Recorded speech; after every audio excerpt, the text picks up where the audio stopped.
बचपन, 55 और 95 हर उम्र के लिए यकसा मुफीद, मफाद आम्मा का आलम बरदार। जरूर सब्सक्राइब करें, लाइक करें, शेयर करें और बेल आइकन प्रेस करना न भूलें। Rabbani the scholar YouTube channel. मैं स्विस हाई स्कूल के चेयरमैन मोहतरम अब्दुल रहीम भैया साहब से गुजारिश करता हूं कि माइक पे तशरीफ लाएं और चंद मिनटों में अपनी बातें पेश करें।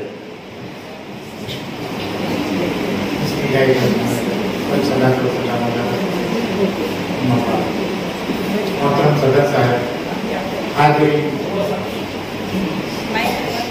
मैं आज के प्रोग्राम के लिए इतना ही कहूँगा कि डॉक्टर साहब, डॉक्टर मंजूर अली जी और हमारे एजाज बेग साहब ने जो ये आज की तकरीब मुनक्किद की है, काफी साल पहले जब हमारे स्कूल में भी आए। आज डॉक्टर साहब ने बहुत सही बात कही है कि इसके बाद संबंध नहीं रहता आपका 3 महीने में, 4 महीने में, 2 महीने में मालेगांव में कम से कम डॉक्टर साहब को बोल के एक आध मीटिंग बुलाएंगे आप उनको बोल दीजिए सब लोग जमा कर ले, वो जमा कर लेंगे। हमारा जो भी प्रॉब्लम है साल में 1 दफे या 2 दफे भी मुलाकात हो जाए, बात हो जाए तो बहुत अच्छा रहेगा। हकीकत यही है कि यहाँ के स्कूल में बहुत प्रॉब्लम है कि यहाँ के मैनेजमेंट जानते हैं कि इनके पास क्लासेस कितनी है, अप्रूवल कितना है, कितने टीचरों का इन लोग अपने तौर से। अभी हमारे स्कूल में सिर्फ 80 टीचर अप्रूव है, 70 टीचर का हम लोग बेयर करते हैं। 150 टीचर की गुंजाइश है, 70 क्लास हमारी नहीं अप्रूव है। हमारे टीचर बैठे हैं, ये एसएससी बोर्ड के पेपर सेटर हैं, मॉनिटर हैं, सब मेरे लोग हैं हमारे पास पुराने 20-25 साल की सर्विस हो गई इनकी, लेकिन इनको हाथ जो मिला था इनका हाथ नहीं मिल पा रहा है।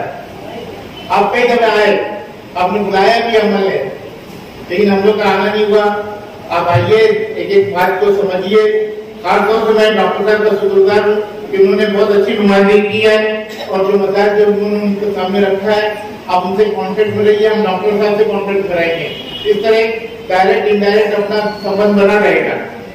इतना है कि मैं आप लोगों से कहूँगा कि अपने घर में, जैसा कि अनाउंसर साहब ने कहा है कि घर में डॉक्टर हैं, इंजीनियर हैं, डिप्लोमा होल्डर हैं, ये सब भी फॉर्म भर सकते हैं। अपनी बहुएं हैं जो ग्रेजुएट हैं लेकिन पढ़ा नहीं रही है, उनका फॉर्म आपको भर देना चाहिए। उतने फॉर्म आप अपना हासिल करें और घर जाके भर के उसको सर्टिफिकेट जमा करें। ऐसे में आप लोगों से गुजारिश करते हुए अपनी बात करता हूँ। शुक्रिया। यहाँ पर हमारे माड़े सर जो है तशरीफ करते हैं जूनी पेंशन के ताल्लुक से, वो सिर्फ 1 मिनट आप कर लेंगे। स्टेजवरील सर्व मान्यवर, मी शिक्षक आहे, फक्त मी मराठी बोलतो, ज्यांना समजेल त्यांनी समजून घ्या। उद्देश असा आहे की साहेबांबरोबर आमच्या बरोबर जाकीर भाई असतील, ते आमच्या बरोबर दिल्लीला जुन्या पेन्शनमध्ये 2005 पूर्वी नियुक्त, यामध्ये बरेच जण असतील, जाकीर भाई असतील किंवा हवलदार सर असतील जे आमचे सुगंधचे आहेत, हे दोघे जण मला पुढे करून 2005 पूर्वी नियुक्त जे कर्मचारी आहेत त्यांना जुनी पेन्शन मिळावी यासाठी सुप्रीम कोर्टामध्ये आदरणीय साहेबांच्या मार्फतच आम्ही तिथे वकील जे दिलेले आहेत त्यांच्यापर्यंत आम्ही लढतोय। साहेब अप्रत्यक्षरित्या जुन्या पेन्शनच्या 2005 पूर्वीचं मला पुढे करून आपल्याला ती मिळावी यासाठी ते प्रयत्न करत आहेत। सांगायचा उद्देश एकच आहे की साहेब 2005 नंतरचे पण विद्या आहेत त्यांच्यासाठी सुद्धा 100% प्रयत्न करतायत। शालाचा आयडिया असेल पुण्याचा, त्या संदर्भामध्ये मी आता गाडीमध्ये येता असताना उपिडे साहेबांना पण फोन केला आणि मॅडम जे आहे भाऊ मॅडम त्यांना पण शालाचा आयडीचे माझ्या देशात आतापर्यंत 4 फोन झाले ती गाडीमध्ये येता। त्याचबरोबर सेवा संरक्षण कायदा असेल, त्याचबरोबर 2040चा जो विषय आहे, 2040चा विषय जो साहेब मागच्या मंगळवारी 12 तारखेला भेटले होते, काल पण भेटले केसरकर साहेबांना आणि या मंगळवारी 17 तारखेला ते 17 तारखेला उपोषण म्हणण्यापेक्षा त्यांचं सर हे करतात 1 दिवसाच्या म्हणजे त्या दिवसापासून ते आंदोलन करतायत। त्यांना अनेक आमदार महोदय त्यांना मदत पण करणार आहे। सांगण्याचा उद्देश एवढाच आहे की 100% साहेब पदवीधर जरी असले तरी आपल्या सर्व शिक्षकांचे आमदार म्हणूनच संपूर्ण राज्यामध्ये प्रसिद्ध आहेत, कारण शिक्षकांचे प्रश्न ते नेहमीच आपलं विधान परिषदेमध्ये मांडत असतात, म्हणून शिक्षकांचे आमदार म्हणून त्यांची जी ओळख आहे याचं कारण त्यांनी आतापर्यंत आपले सर्व प्रश्न सोडवलेले आहेत। आणि माझी आपल्याला सर्वांना कळकळीची एकच विनंती आहे की मालेगाव जिल्हा जो आहे त्या मालेगावमधून सर्वात जास्त पदवीधर नोंद व्हावी आणि संपूर्ण राज्याला दाखवून द्यावं की मालेगावमध्ये असं कसं झालं की पदवीधरांची संख्या सर्वात जास्त झाली. एवढं बोलून मी माझं भाषण संपवतो. धन्यवाद. बहुत शुक्रिया सर, आपने बहुत ही मुख्तसर अंदाज में अपनी बातें यहाँ पर पेश की. आइए मैं बिना ताख़ीर यहाँ पर डॉक्टर सुदीप तांबे साहब को मदद करता हूँ इस शेर के साथ कि मेरी जिंदगी का मकसद औरों के काम आना, मेरी जिंदगी का मकसद औरों के काम आना, मैं चिराग रह गुजर हूँ मुझे शौक से जलाओ. डॉक्टर सुदीप तांबे साहब, इससे पहले भी आपने बेशुमार काम किए हैं, मजीद आगे आपके बेशुमार अज़ाइम हैं वो आपके सामने आ रहे हैं. आज की सभा के सदर हमारे साथी और मालेगांव शहर जिला कांग्रेस के अध्यक्ष जनाब इजाज बेग साहब, हमारे मार्गदर्शक, हम सभी के मार्गदर्शक, मराठी में जिन्हें हम गुरुवर्य कहते हैं, ऐसे पीडीएफ संगठन के बुजुर्ग नेता. और मैंने अभी सर की उम्र पूछी तो 88 साल की सर की उम्र है और इस उम्र में भी सर इतनी दिलचस्पी हम सबके मसलों में लेते हैं. और अक्सर अभी नहीं, लेकिन अभी तो कोविड का दौर था, लेकिन उसके पहले काफी बार हम नासिक में मीटिंग हुई थी, उसमें भी सर शरीक हुए थे. हमारे मार्गदर्शक आदरणीय बादशाह सर, फिरोज बादशाह सर, डॉक्टर मंजूर आयुबी साहब, इमरान इंजीनियर जी, अब्दुल रहीम साहब, जेनू पठान साहब और मेरे साथी उबैद भाई जो हमारे सेवादल के अध्यक्ष है, और मेरे दूसरे साथी जो है वो खुद एक जूनियर कॉलेज में प्राध्यापक है, संजय जी वाले, और सभी उपस्थित भाई बहनों और भाइयों, सबसे पहले भी तो आप सबका बहुत बहुत शुक्रिया अदा करना चाहता हूँ कि आप सब यहाँ हमारे बेग साहब के कहने पे यहाँ आप सब इकट्ठे हुए और इस मीटिंग में आप सब शरीक हुए. इसलिए मैं सबका पहले आभार व्यक्त करता हूँ.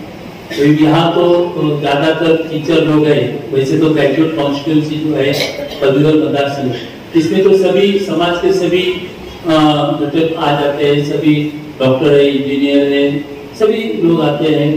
और जो लोग ग्रेजुएट है उनको कुछ काम नहीं करते, घर पे रहते, वो भी आते हैं, कुछ कारोबार करते हैं, अलग अलग व्यवसाय में है, वो भी यहाँ आते हैं. इससे समाज के हर जो कई समाज के अलग अलग हिस्से, सभी हिस्सों का इसमें सवाल, उसके सब मसले, इनके सब जो प्रॉब्लम्स है वो हल करने की हमेशा कोशिश हमने की है. जैसे कि डॉक्टर लोग हैं, डॉक्टर लोगों के जो होम्योपैथी डॉक्टर थे या बीओएमएस डॉक्टर थे, वो बीएमएस डॉक्टर है, उनके भी काफी सवाल थे, उनको प्रैक्टिस करने में तकलीफें थी. तो उस एक्ट में हमने बदलाव लाया और इसके कारण अभी लोग मॉडर्न एलोपैथी की भी प्रैक्टिस कर सकते हैं. ऐसे बहुत सारे जो अलग अलग समाज के हिस्से, उनके प्रॉब्लम्स, उनके इश्यूज सॉल्व करने का मैंने हमेशा मैंने कोशिश की. जहाँ तक टीचर का सवाल है, या मैं तो कहूँगी केवल टीचरों की समस्याएं नहीं, जैसे कि डॉक्टर मंजूर साहब ने जो यहाँ बात रखी, बहुत अहम की बात है. क्योंकि हम देखते हैं कि जो हमारा सरकार है, गवर्नमेंट है, वो दिन ब दिन शिक्षा की तरफ जिस तरह से वो बेदखल कर रहे शिक्षा की समस्याओं को, तो बहुत ही चिंता की बात है. तो हम देखते कि अभी तो उन्होंने बीच में एक बात कही कि भाई हम जो छोटे स्कूल है जिसमें विद्यार्थियों की संख्या कम है, तो स्कूलें बंद करने का उनका इरादा है.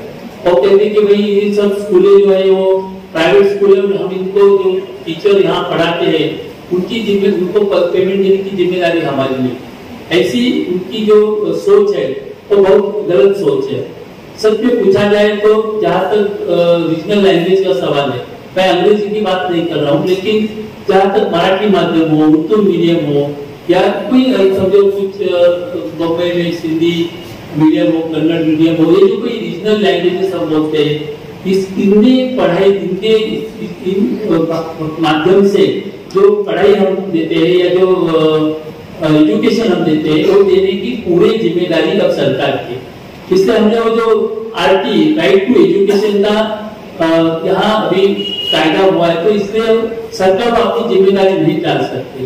कानून में सही साफ साफ तौर से कहा गया है, भले वो 8वीं तक क्यों न हो, लेकिन कानून का मतलब ये होता है कि भाई जो कि आप ये सब शिक्षा देने का और शिक्षा की सभी सुविधाएं और टीचर देने की, टीचरों का सैलरी देने की और स्कूलों में सभी तरीके से जो सुविधाएं हैं वो सुविधाएं देने की जिम्मेदारी अब सरकार नहीं डाल सकती।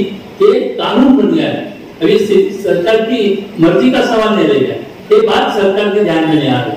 और जैसे कि हम देख रहे हैं पूरे केंद्र सरकार हो, राज्य सरकार हो, इनमें जो एक नया उनका जो इस सब वस्तुओं की तरफ देखने का जो रवैया है बहुत ही चिंता की बात है। अगर ऐसे हो गए तो आगे आने वाले समय में हमारे लिए बहुत मुश्किलें पैदा हो सकती है। अब मैं देखता हूँ कि मैं हर जगह जाता हूँ, 2-3 मसले बहुत इंपॉर्टेंट है। जैसे कि आज अभी जैसे कि मैंने कहा कि ये सब शिक्षा देने की जिम्मेदारी सरकार की है, लेकिन मैं देखता हूँ कि काफी हमारे टीचर्स है, करीबन अभी 50,000 टीचर होंगे पूरे महाराष्ट्र में, या इससे भी ज्यादा हो सकते हैं। तो जो काम कर रहे हैं उनको कोई तनख्वाह सरकार नहीं दे रही। सरकार समझती है कि भाई तनख्वाह देने की हमारी जिम्मेदारी है, ये गलत बात है। सरकार को जैसे कि पहले तो रोटी कपड़ा और मकान हमारी जरूरतें थी, लेकिन हमारी जरूरतें अब बदल गई है। हमारी जरूरतें अब शिक्षा होनी चाहिए, हमें हेल्थ की सर्विसेज सरकार ने देना जरूरी है, और हमारे युवाओं के हाथों को काम देना, बेरोजगारी कम करना, ये भी सरकार की जिम्मेदारी। अब ये तीनों की जिम्मेदारी जो है ये हमारी बेसिक रिक्वायरमेंट है, और इसके तरफ ध्यान देना सरकार की बहुत जिम्मेदारी है। क्या हमारा अधिकार है शिक्षा लेना और सरकार से लेना और मुफ्त शिक्षा लेना, हर बच्चे का हर बच्ची का भी अधिकार है।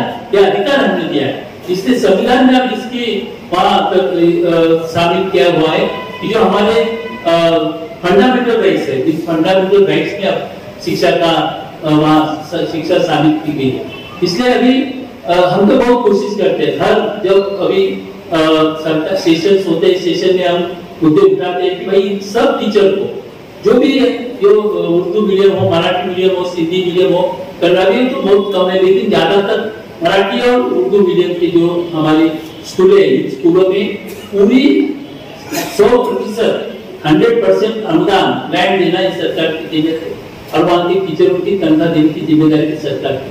क्योंकि जो इन स्कूलों में जो बच्चे पढ़ते हैं वो सामान्य रूप से आते हैं, एक कोई अमीर घर के बच्चे यहाँ आते हैं, जो अमीर घर के बच्चे अभी तो सब अंग्रेजी मीडियम के स्कूल में जाते हैं, कॉन्वेंट में जाते हैं। लेकिन जो हमारे बच्चे, हर बच्चा वैसे तो हर माँ बाप चाहे कि अपने बच्चे को अच्छी शिक्षा मिलनी चाहिए, इसलिए अगर वो हमारे स्कूल में आते हैं तो उनको अगर हम सही तरीके से पूरे टीचर नहीं दे रहे हैं, पूरे बाकी की सुविधाएं नहीं दे रहे, उनको कंप्यूटर नहीं दे रहे, उनको साइंस के लैबोरेटरी नहीं दे रहे, उनको खेल की सुविधा नहीं दे रहे, तो हम जाति कर रहे हैं, मेरा कहना है। इसलिए इस मसले में मैंने हमेशा वहां मुद्दे उठाए। एक कोशिश हमने की थी, और 1 साल पहले जब पूरा कोविड की दौर था, उस दौर में भी जो टीचर थे, एक कुछ 4000 स्कूलों को हमने वहां, पहले तो कुछ भी अनुदान नहीं मिलता था, उनको 20% अनुदान दिया, और जो स्कूलों को 20% मिल रहा था उनको 40% लैंड देने की वो सरकार ने निर्णय लिया। तो पीछे उसका बहुत ही फॉलोअप हमको करना पड़ा, लेकिन हम सरकार से वो करने में हमको कामयाबी मिली। लेकिन अब मैं देखता हूँ सरकार का जो रवैया है वो दिन ब दिन ज्यादा ही सख्त होते जा रहा है, और बहुत ही चिंता की बात है। इसलिए सबको मिलकर अब हम सैटरडे के दिन बादशाह साहब को भी मैं बताना चाहता हूँ कि आने वाले सैटरडे को शनिचर के दिन हमने पुणे में एक सभी जो लोग हैं उन सबको एक साथ करने की हमारी कोशिश है। सभी टीचरों की जो हमारी संगठनाएं, हमारे जो संस्था चालक है उनको, और जो कोई सिविल सोसाइटी जैसे कहते हैं कि जो भाई एनजीओ जो शिक्षा के बारे में उनको सोच है, वो चाहते हैं कि भाई लोगों को शिक्षा मिलनी चाहिए, इसमें जो सेवाभावी से काम करने वाले जो एनजीओ है उनको भी हम बुला रहे हैं, और सरकार के सरकार को हम इशारा देना चाहते हैं कि भाई आपको हर बच्चे को शिक्षा देना ये आपकी जिम्मेदारी है, और वो शिक्षा मुफ्त होनी चाहिए, और वो शिक्षा क्वालिटी एजुकेशन देना चाहिए, सिर्फ मुफ्त नहीं, वो क्वालिटी एजुकेशन देना चाहिए। क्वालिटी एजुकेशन का मतलब होता है कि वो जैसे कि मैंने कहा कि वहां अगर 10 टीचर चाहिए तो आपको 10 देना चाहिए, आप 8 नहीं दे सकते, 9 नहीं दे सकते, 10 भी देना चाहिए। और वो उन टीचरों को पहले दिन से फ्रॉम डे 1 उनको पूरी ग्रांट आपको देनी चाहिए, और स्कूलों में सभी तरह की सुविधाएं देनी चाहिए। खास करके अभी हम जो यहाँ सब इकट्ठे हुए तो अल्पसंख्यक स्कूल है, उनके तो मसले और भी ज्यादा गंभीर है, क्योंकि पहले तो हम उनको कुछ सुविधाएं दे रहे थे, वो भी ज्यादा नहीं थी, लेकिन वो भी सुविधाएं बंद हो गई। मैंने ये मुद्दा उठाया था हमारे सेशन में, और तब जो गवर्नमेंट ने अपना महाविकास आघाड़ी का गवर्नमेंट था, तो उन्होंने ये कबूल किया था कि भाई जो हम बच्चों को स्कॉलरशिप देते हैं बहुत कम स्कॉलरशिप है, 25,000 हम देते हैं जब बच्चा इंजीनियरिंग पढ़ने जाता है, तब जबकि वहाँ की फीस जो होती है वो कभी 1 लाख होती है, 1 लाख से भी ज्यादा होती है, मेडिकल में तो उससे भी ज्यादा होती है, तो देते कितने, सिर्फ 25,000 देते। तब सरकार से हमने मांग की थी कि कम से कम दुगुना करो, तो सरकार ने वो वहाँ कबूल किया था कि हम दुगुना करेंगे। तो ऐसे बहुत सारे इश्यूज है जिसके कारण अल्पसंख्यक स्कूलों को, अल्पसंख्यक संस्थाओं को ज्यादा मदद की जरूरत है। उनके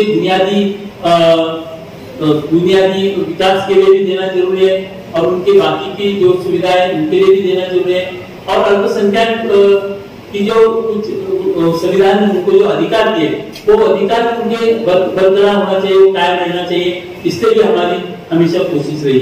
तो साथियों, अभी मैंने जैसे कि कहा कि ग्रेजुएट कॉन्स्टिट्यूंसी है, हालांकि 5 जिलों का कॉन्स्टिट्यूंसी है, मगर अपना नासिक है, मालेगांव, नासिक, जलगांव, धुलिया, नंदुरबार और अहमदनगर। तो इतना बड़ा कॉन्स्टिट्यूंसी होने के कारण एक सही है कि मैं तो कोशिश करता हूँ कि हर 6 महीने में या 3 महीने में मालेगांव में आता हूँ, सबसे बड़ा मैं तो कोशिश करता हूँ घर की मुलाकात हो, लेकिन और उनके जो सब मसले हैं समझा के भी मैं लेता हूँ। अपने मालेगांव के नगर पालिका के जो टीचर है उनके भी काफी मसले हैं, वो भी मैं हल करने की कोशिश करता हूँ, और मैं आपको विश्वास दिलाना चाहता हूँ कि आने वाले वक्त में भी मैं इन सब मसलों में पूरा ध्यान दूंगा, और हल करने के लिए मैं पूरी कोशिश करूंगा। अभी जहाँ तक सवाल है यहाँ के आज के मीटिंग का कि आने वाले फरवरी में, मतलब फरवरी 23 में इलेक्शन होने जा रहा है, लेकिन उसके पहले 1 अक्टूबर से रजिस्ट्रेशन शुरू हुआ है, और जैसे कि हमारे साथी उबैद भाई ने कहा है कि बहुत सारी मुश्किलें, वो जो फॉर्म में मुश्किलें थी, फोटो होना चाहिए तो उसका बैकग्राउंड व्हाइट होना चाहिए, वो होना चाहिए, वो जाना चाहिए, काफी मुश्किल है वो फॉर्म भरने में। लेकिन अभी हमारे जो सब दोस्त है और हमारे टीचर भी है, कुछ साथी है हमारे, वो आपके यहाँ आपको मदद करेंगे।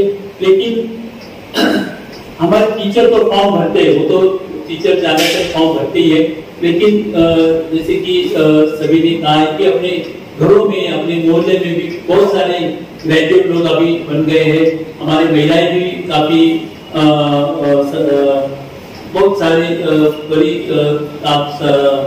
नंबर उनके भी, महिलाएं भी बहुत ग्रेजुएट बन गई है। तो इसलिए मैं आप सबसे अपील करना चाहता हूँ कि हम संविधान है, हम डेमोक्रेसी मानते हैं, अगर हमें अपनी डेमोक्रेसी को मजबूत करना है तो जो डेमोक्रेसी ने हमें अपना अधिकार है, एक ये स्पेशल राइट आपको दिया है। हर कोई आदमी या आपके ग्रेजुएट कॉन्स्टिट्यूशन से भी वोट नहीं करता है, जो ग्रेजुएट है या डिप्लोमा होल्डर है उन्हीं को ये अधिकार संविधान ने दिया है, डॉक्टर बाबा साहब अम्बेडकर ने दिया है। उनकी ये सोच थी कि भाई ये ग्रेजुएट है और इनको एक विशेष अधिकार इसलिए दिया गया कि वो एक अच्छे प्रतिनिधि को हमारे सेशन में या हमारे विधि उधर भेजे, लोकसभा में भेजे, विधान परिषद में भेजे, जाकर वो लोग अच्छे जो समझदार लोग हैं, अच्छे लोगों को वहां भेजे, क्योंकि ये जो वोटर है वो काफी समझदार है। इसलिए जो कुछ भी हमें संविधान ने अधिकार दिया है, तो ये अधिकार का पूरा जिम्मेदारी है। अधिकार का मतलब जिम्मेदारी होती है, क्योंकि जो कुछ डेमोक्रेसी और हम देखते कि जिस तरीके से हमारे संविधान या डेमोक्रेसी दिन ब दिन इसकी हालत बिगड़ती जा रही है। तो अगर हम हमारी जिम्मेदारी नहीं निभाएंगे, हम सोच के समझ के अगर वोटिंग नहीं करेंगे, अपना नाम नहीं डालेंगे उस वोटर लिस्ट में, तो मैं समझता हूँ कि हम कहीं तो हमारी जिम्मेदारी निभाने में असफल हो रहे। इसलिए मेरी आप सबसे विनती है, दरखास्त है कि आप सब ज्यादा से ज्यादा तौर पर, क्योंकि अब आप नाम डालेंगे तो आपको वोटर बनना है। आप कितना भी चाहते हुए मुझे मदद करना चाहते, इलेक्शन में हिस्सा लेना चाहते हैं, लेकिन अगर आप नहीं नाम डालेंगे तो आप ग्रेजुएट हो या पीएचडी हो, कुछ भी हो, लेकिन आपको वोटिंग का अधिकार नहीं मिलेगा। इसलिए जो कागजात देते हैं कुछ ज्यादा डिफिकल्ट नहीं है, सिर्फ आपका आधार कार्ड होना चाहिए। अगर आधार कार्ड नहीं है तो आपका रेशन कार्ड हो या बाकी कुछ भी जो आपको आईडी प्रूफ है वो वहाँ चलेगा। और दूसरी बात है कि भाई आपका ग्रेजुएट होने का सर्टिफिकेट चाहिए। अगर ग्रेजुएट होने का सर्टिफिकेट है तो फिर फाइनल ईयर का मार्कशीट भी चलता है, और आपका एक फोटो चाहिए कि जिसका बैकग्राउंड व्हाइट होना चाहिए। तो ये तीन सिर्फ चीजों की वहाँ जरूरत है। तो मैं फिर एक बार आपसे अपील करता हूँ कि अभी सिर्फ उन्होंने समय बहुत कम दिया है, सब 7 नवंबर तक ही अपने को हमें समय है। इसलिए मैं चाहता हूँ कि भाई थोड़ा ज्यादा सीरियसली इस तरफ हमें गंभीरता से देखना पड़ेगा। सभी अपने आजू बाजू में, हमारे मोहल्ले में, हमारे घर में, अपने हर एक के घर में 2-2, 3-3 तो ग्रेजुएट, और अपने आजू बाजू में भी ग्रेजुएट है। इसलिए मैंने सबसे फिर एक बार मैं आपसे विनती करता हूँ कि ज्यादा से ज्यादा तौर पर आप अपने और अपने बाजुओं में, अपने इर्द गिर्द जो लोग हैं उनके नाम इस वोटर में डालने के लिए कोशिश करें, मदद करें। इसी विनती के साथ हमारे जो आज के सभा के सदर है, हमारी कांग्रेस पार्टी के मालेगांव जिला कांग्रेस के सदर है बेग साहब, मैं उनसे बहुत बहुत उनका आभारी हूँ। उन्होंने आप सबको यहाँ बुलाया, इकट्ठा किया और इस मीटिंग का आयोजन किया, इसलिए मैं उनका बहुत बहुत शुक्रगुजार हूँ। और आप सबका भी बहुत शुक्रगुजार हूँ कि आप लोग अपना कीमती वक्त देके यहाँ सब हाजिर हुए। धन्यवाद। बहुत शुक्रिया डॉक्टर सुधीर तांबे साहब ने अपने एहसासात का यहाँ पर जिक्र किया। शायर ऐसी शख्सियत के लिए कहता है कि दिल के अंदर दर्द आंखों में नमी बन जाइए, दिल के अंदर दर्द आंखों में नमी बन जाइए, इस तरह मिलिए कि जुज़्व जिंदगी बन जाइए। एक पतंगे ने ये अपने रक्स आखिर में कहा, रोशनी के साथ रहिए, रोशनी बन जाइए। रोशनी की बातें यहाँ पर डॉक्टर सुधीर तांबे साहब कर रहे थे। इन्होंने वोट नहीं मांगा है, इन्होंने अपने आप को यानी ग्रेजुएट हजरात को ये कहा है कि आप वोटिंग लिस्ट में अपने नामों का इंदराज कीजिए। ये बहुत अहम जिम्मेदारी डॉक्टर सुधीर तांबे साहब यहाँ पर अदा कर रहे हैं। इस मौके पर हमारे अपने सरपरस्त, मालेगांव एजुकेशनल फोरम के सरपरस्त और ऑल इंडिया टीचर्स फेडरेशन के रहनुमा मोहतरम फिरोज हुसैन बादशाह सर भी यहाँ तशरीफ रखते हैं। मैं चाहूंगा कि तो जुमले आप अगर यहाँ पर इजहार कर दें तो हमारे असातिज़ा की भी हौसला अफजाई हो जाएगी। मैं बड़े अदब एहतराम के साथ फिरोज हुसैन बादशाह सर को माइक पर मदू करता हूँ, उसके बाद खुद सदाकत को। बचपन, 55 और 95 हर उम्र के लिए यकसा मुफीद, मफाद आम्मा का आलम बरदार। जरूर सब्सक्राइब करें, लाइक करें, शेयर करें और बेल आइकन प्रेस करना न भूलें। Rabbani the scholar YouTube channel. Rabbani the scholar YouTube channel इल्मी, अदबी, दीनी, मिल्ली, समाजी, सकाफती, तहजीबी, फलाही, तिब्बी, फ़न्नी, माशी, तिजारती, माशरती, इंतज़ामी, इनकलाबी, तहरीकी, तहकीकी, तकनीकी, तफ्तीशी, तामीरी, तालीमी व मालूमाती यूट्यूब चैनल। ज़रूर सब्सक्राइब करें, लाइक करें, शेयर करें और बेल आइकन प्रेस करें। Rabbani the scholar YouTube channel.